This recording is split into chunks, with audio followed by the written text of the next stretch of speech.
professora Mari, professora de língua portuguesa, e hoje eu vim falar um pouquinho com você sobre gramática.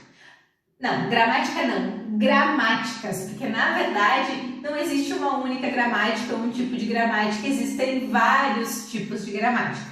Aqui eu coloquei um pouquinho os sentidos, né, que a gente pode dar para a palavra gramática, mas até coloquei 3 pontinhos, porque na verdade gramática não se encerra nisso. Tanto que existem muitos tipos e hoje a gente nem vai falar de todos, nós vamos falar de 3 tipos de gramática para entender um pouquinho mais sobre o que é essa tal de gramática e que às vezes dá tanta dor de cabeça, né? Eu escuto muito nas aulas de português, eu não gosto de português, porque eu não sei português, porque eu não sei falar, porque eu não entendo direito, e eu vou dizer uma coisa para vocês. Vocês sabem sim português e mais, vocês sabem a gramática da língua portuguesa e vocês usam ela muito bem. E para explicar isso, eu vou começar falando da gramática internalizada. Qualquer falante de língua portuguesa sabe a gramática da língua portuguesa e ela está lá na cabeça da pessoa. Quando a gente é criança e vai aprender uma língua, a gente começa a ouvir as pessoas falando e a gente vai assimilando aquela língua. Mas a gente não é repetindo o que as pessoas estão dizendo. O nosso cérebro, embora muito pequeno ainda, ele vai assimilando as regras dessa língua. Porque toda língua, para funcionar, ela precisa de regras. E a gramática internalizada ela tem a ver com isso. Essas regras que a língua tem para poder funcionar. Se a gente pegar e começar a combinar palavras da nossa língua e do português aleatoriamente, não vai funcionar, não vai ter sentido, porque tem apenas algumas regras, muitas, né, que fazem com que essa língua faça sentido. E para a gente entender a língua, a gente não sabe apenas o vocabulário e as palavras da língua portuguesa. A gente sabe, a gente aprendeu lá enquanto criança as regras da língua. Se a gente escuta uma criança falando, né, é fofinho, o jeitinho que a criança fala, mas além disso, às vezes as crianças cometem umas coisas que são engraçadas. Eu já vi várias crianças falando, por exemplo, eu fazia. Vocês já ouviram isso? É engraçadinho, né? Mas tem um motivo para a criança falar isso. Se a gente for pegar os verbos, né, e for colocar eles no passado, a gente vai dizer eu saí, eu comi, eu dormi. Mas o verbo fazer, ele é um pouco diferente, ele é um verbo irregular. Então, no correto, digamos assim, eu não diria eu fazia, eu diria eu fiz. Veja como esse verbo, ele foge à regra de todos aqueles outros. E a criança diz eu fazia porque ela está repetindo a regra. Quando a gente está aprendendo uma língua, lá quando a gente é criança, a gente vai assimilando as regras dessa língua. E daí tem várias teorias que falam sobre isso, né? Algumas dizem que já existem algumas regras lá quando a gente nasce, que seriam regras que são comuns a todas as línguas. Tem discussão se é um lugar específico do cérebro, a comunicação, a linguagem, se é em vários, enfim. Há polêmicas e teorias que falam sobre a aquisição da linguagem. Mas uma coisa que a gente já sabe, observando as crianças nessa época, enquanto elas aprendem a falar, é que sim, a criança adquire as regras da língua conforme ela vai tendo contato. E ela vai conseguindo se comunicar e entender por isso, porque ela aprende a regra. Não existe nenhuma língua sem regra. A língua não funcionaria. Então esse papo de eu não sei falar português, sim, vocês sabem a gramática do português e vocês conseguem se comunicar muito bem. Quer dizer, nem sempre, né? Às vezes a gente não se comunica bem, mas a gente sabe usar sim as regras da nossa língua e a gramática da língua portuguesa. A gramática natural da língua falada, essa a gente sabe. Mas existem outras gramáticas e a segunda aqui é a gramática normativa. E o que é essa gramática normativa? A gramática normativa é essa que a gente vai estudar na escola. E é a gramática que a gente diz da língua padrão. Mas e o que é a língua padrão? Em algum momento da nossa história aí, a gente notou que a língua ela varia, né? Dependendo do lugar onde a gente está, do momento, se fala de um jeito, se fala de outro. E a gramática normativa, a língua padrão, foi uma forma de padronizar, né, a língua, para que as pessoas possam se entender. Então, em um dado momento, se pegou uma variedade da língua que era falada naquele momento, uma versão da língua portuguesa e se disse, essa vai ser a língua que a gente vai usar para escrever textos e para todo mundo se comunicar do mesmo jeito. E essa foi tida como a língua padrão, correta, para ser usada aí por todas as pessoas que falavam a língua portuguesa. Claro, pessoal, estou falando de uma forma muito resumida e simples para vocês entenderem. E aí, essa variedade que foi selecionada, como se tirasse uma fotinha, assim. A língua é um negócio dinâmico, assim, ela está sempre se modificando, acontecendo, e a língua padrão e a gramática normativa é uma fotinho de todo um emaranhado que a língua é. Então, se pegou essa fotinho da língua e se descreveu todas as regras daquela fotinho ali. E essa é a gramática normativa. Então, hoje a gente tem, né, no Brasil, uma língua que é a padrão, que é a que está descrita nessa gramática normativa, e é a língua que a gente vai encontrar nos textos científicos, nos textos jornalísticos e em espaços formais de modo geral.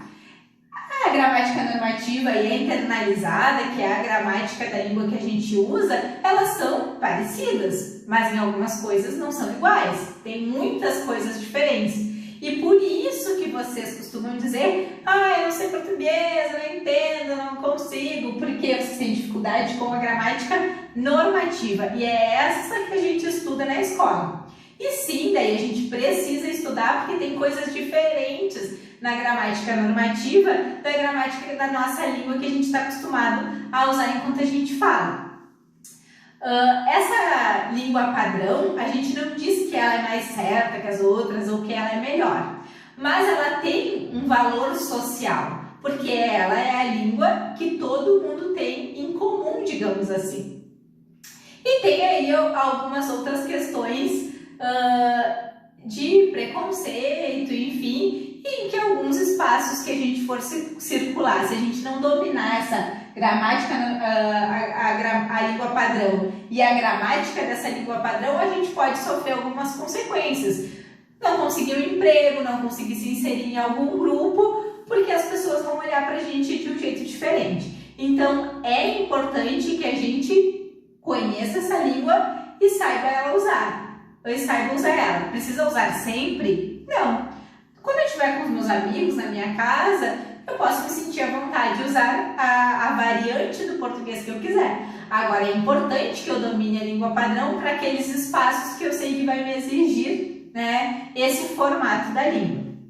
Então, a gramática normativa tem a ver com isso. Ela está ligada à língua padrão e às regras dessa língua padrão. Falei lá no início, né, que gramática quer dizer muitas coisas e o termo gramática está muito ligado à questão de regras e normas. A gramática internalizada tem regras. São as regras que fazem, né, que a nossa língua faça sentido. E a gramática normativa também tem suas regras. Algumas vão ser parecidas, algumas vão ser iguais e algumas vão ser diferentes. Por isso que a gente precisa na escola estudar a gramática normativa para entender o que tem diferente do português que eu uso para eu conseguir me comunicar de forma melhor em vários espaços. E por último aqui, a gente tem a gramática descritiva, que daí tem mais a ver com essa primeira definição aqui, que é estudo e análise dos fatos da língua. Em algum momento aqui dessa explicação eu já falei para vocês as variedades do português, né? Existem muitas, a padrão é uma dessas variedades, mas existem várias, e a gramática descritiva tem a ver com descrever, analisar essas muitas variedades que existem. Então eu vou pegar uma variedade da língua, assim como eu falei que lá num dado momento fizeram uma fotinho da língua, então eu posso pegar hoje, olhar todo o emaranhado aí que a língua é e fazer uma fotinho e descrever a gramática dessa língua específica. Por exemplo, eu quero descrever como que são as regras do português que se fala em Porto Alegre. Daí eu vou fazer uma fotinho e vou lá e vou descrever como que as pessoas falam, como é que elas usam o plural, como é que elas usam os pronomes e vou descrever como que é a gramática do português falado pelos jovens em Porto Alegre. Ou eu posso descrever a gramática do português falado nas redes sociais. descritiva é sobre analisar os fatos de uma variedade da língua específica, porque vão sempre existir muitos, tá? Então, assim, eu acho que para fechar essa explicação sobre gramática, a gramática normalmente vai ter a ver com regras e organização da língua. Existem vários tipos de gramática. A gramática da língua que a gente fala, a gente domina. A gramática do português padrão, que é aquele que é o que circula em espaços formais, na escola, científicos, eu preciso dominar ela também vai ter uma gramática, vai ter as suas regras que são específicas. Essa é a gramática que a gente vai trabalhar e estudar na escola e eu preciso também dominá-la, conseguir entender um pouquinho melhor. E pode existir gramática de qualquer língua que circule por aí, desde que alguém decida ir lá estudar essa gramática específica. Vou até dar um exemplo para vocês agora para fechar o vídeo, para vocês entenderem um pouquinho mais como que é essa gramática descritiva. Eu não preciso descrever toda a língua também, eu posso pegar alguma coisa específica. Quando eu fiz o meu curso de pós-graduação, um dos professores estava falando sobre isso, a análise da língua. E daí ele perguntou pra gente assim, o que vocês acham? Aqui no Rio Grande do Sul, a gente usa mais para, pra ou pá. Daí todo mundo pensando assim, pá, ninguém usa pá, né? Ele falou, um aluno meu resolveu fazer um trabalho de pesquisa, analisar a língua, descrever a língua e ver qual era a ocorrência que tinha mais no estado do Rio Grande do Sul, o que as pessoas usavam mais quando elas falavam, né? O para, se era para, né, certinho, pra ou pá. Claro que quando a gente vai escrever é diferente, né? Mas quando a gente fala, as coisas são mais fluídas e a gente usa os três. Quando ele falou isso, eu pensei, eu não uso para, nunca uso, né? E vários colegas pensaram, e depois desse dia eu fiquei observando muito mais como eu falava, como as pessoas falavam, e a gente costuma ter uma ideia que a gente fala de um jeito muito mais correto, na verdade, do que é. Então, ele fez essa pergunta pra gente, a maioria na sala achou que era o pra, e ele disse não. A variante que foi mais encontrada foi o pá. E todo mundo estranhou, né? Mas a pesquisa foi feita, ele chegou nesse resultado que deve ser real. Uma coisa que é importante quando a gente vai fazer uma análise sobre a língua, a gente não vai dizer para a pessoa, olha só, eu vou analisar agora como é que tu fala, ver se tu fala o português padrão correto, ver como é que tu te expressa, e aí a pessoa vai cuidar, né? Então não vai ser exatamente como ela fala, porque ela vai cuidar para falar certinho.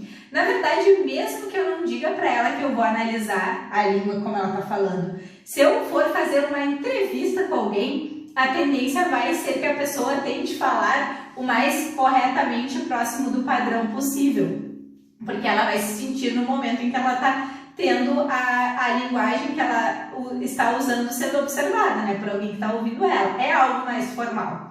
Então, uma coisa que se faz se eu quero observar como vocês falam, por exemplo, eu vou perguntar para vocês coisas que toquem o emocional de vocês. Porque quando a gente tem, né, algo que toca a gente de alguma forma, que a gente vai falar sobre isso, a gente se emociona, se empolga e a linguagem fica mais de lado. Então, geralmente é usado esse tipo de método. E daí um dia eu estava dando uma aula falando sobre esse assunto, gramática e tudo mais, e comentei com os alunos sobre essa história do para, do pai e do pra. E eles, da mesma forma, disseram, não, mas não usa para, ninguém usa. Eu falei, então tá, vamos fazer um teste. Era o primeiro período de aula e sempre tinham algumas pessoas que entravam no segundo período, era uma aula que era no noturno. Eu falei, quando o pessoal que entra no segundo período chegar, eu vou fazer alguma pergunta para a gente identificar o que eles vão falar, né? Se eles vão falar para, pra ou pá, vamos fazer um teste. Aí bateu, o pessoal chegou e eu perguntei, ô fulano, pra onde tu vai depois que tu sair da aula? Ele falou, eu vou pra baia. Daí todo mundo caiu na risada porque realmente confirmou e ele falou pá. Então, observem aí, agora nos próximos dias, como que vocês usam o para, como que vocês escutam isso na TV, no rádio, na família de vocês e vamos comentar na nossa próxima aula um pouquinho sobre isso. Mas observem outras ocorrências aí, é interessante a gente observar como que a gente fala, como que as pessoas falam, como que a gente usa a gramática da nossa língua. Então é isso por hoje, pessoal. Tchau, tchau, bons estudos para vocês e se cuidem!